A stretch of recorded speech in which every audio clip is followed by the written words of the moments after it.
diri aku bayang. Apa kok baru sekarang Kiai Imad mempermasalahkan perkara nasab? Itu yang pertama. Kemudian yang kedua, kenapa ketika ada pembedahan tesis yang Kiai Imad sampaikan itu nyun sewu, Kiai Imad tidak hadir pada pembedahan nasab, tesis dari Kiai Imad itu. Itu yang banyak perdebatan di kontroversi di kalangan bawah Jamiah Nahdliyin itu seperti itu ya Imad. Yang pertama, kenapa baru sekarang? Karena tahunya baru sekarang. Dulunya mantan muhibbin juga. Kiai Riyad mantan muhibbin itu. Karena ajaran kita di Nahdlatul Ulama mencintai ahli bait. Yang jelas kebanyakan orang NU itu muhibbin. Muhibbinnya bukan muhibbin kepada Habib, itu bukan, kepada pengakuannya bahwa di mereka dzurriat Nabi. Mudah-mudahan aja ada syafaatnya. Kebetulan ada orang yang lagi mau usaha, ketemu sama kiai minta doa, ketemu lagi sama Habib minta doa, akhirnya usahanya lancar, disangkain karena barokahnya Habib itu, padahal bisa jadi karena doanya kiai itu, ya enggak? Nah itu jadi karena memang ini sangat baru sekali, 2022 bulan Oktober saya baru kaji itu. Dan kemudian saya taruh di link RMI dan Nahdlatul Ulum. Di Nahdlatul Ulum dulu itu pertama. Kemudian saya ada undangan di Bali, acara PBNU, acara G20, R20, Religion 20, saya diundang. Itu ada acara 20 negara dengan 20 ulama dari berbagai macam negara, yang 20 itu hadir. Saya diundang, ketemu Dr. Syafiq Hasyim. Kita adakan diskusi, kemudian Dr. Syafiq mau ngangkat di Cokro TV.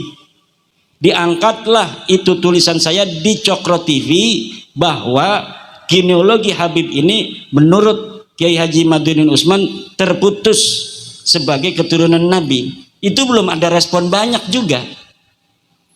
Hanya ditonton oleh 150.000 orang dan belum ada respon-respon dari masyarakat, dari kiai belum. Mencuatnya itu ketika Gus Fuad Pleret dipersekusi. Ketika Gus Fuad Pleret dipersekusi, Gus Fuad kan presiden muhibbin Indonesia dia.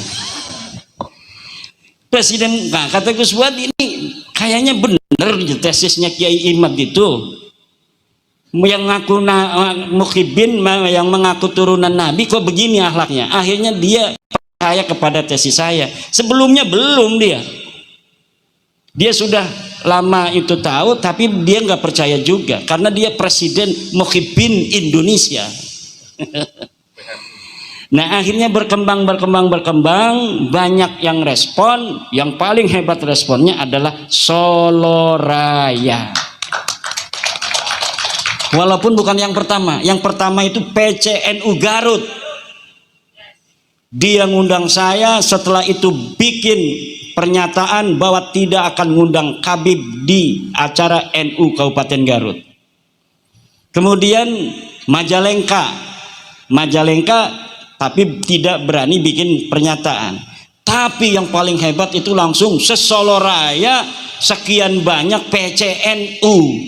Dan sampai saat ini, karena memang saya mikir juga, karena memang dulu raja-raja besar Jawa itu memang adanya di Solo Raya. Bahkan presiden Indonesia banyaknya di Solo Raya. Jadi tidak heran kalau peradaban ini hari ini berawal dan nanti akan diselesaikan di Solo Raya. Insya Allah se-Indonesia. Yang kedua tadi tentang apa tuh? Debat Banten ya. Kenapa saya tidak ada debat? Kalau alasan normatif sudah sering di YouTube. Alasan yang paling utama karena nggak bakal bisa dijawab. Nggak bakal ada yang bisa menjawab tesis saya tentang putusnya nasab Habib dari Rasulullah. Nggak bakal bisa. Kenapa nggak bakal bisa? Karena saya sudah tahu tidak ada dalilnya. Ya gimana nasab, nanti debatnya apa, orang nggak ada.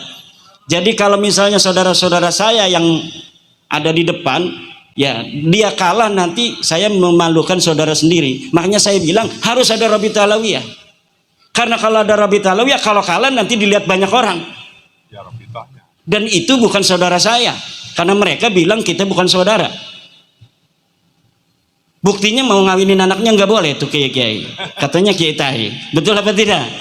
Iya. Nah, alhamdulillah, mudah-mudahan hari ini membangkitkan kesadaran kita semua, juga terutama saudara-saudara kita kaum kabaib ini, agar mereka sadar, oh iya mungkin kita ada yang salah selama ini, kita terlalu mengagungkan nasab yang ternyata nasab kita palsu.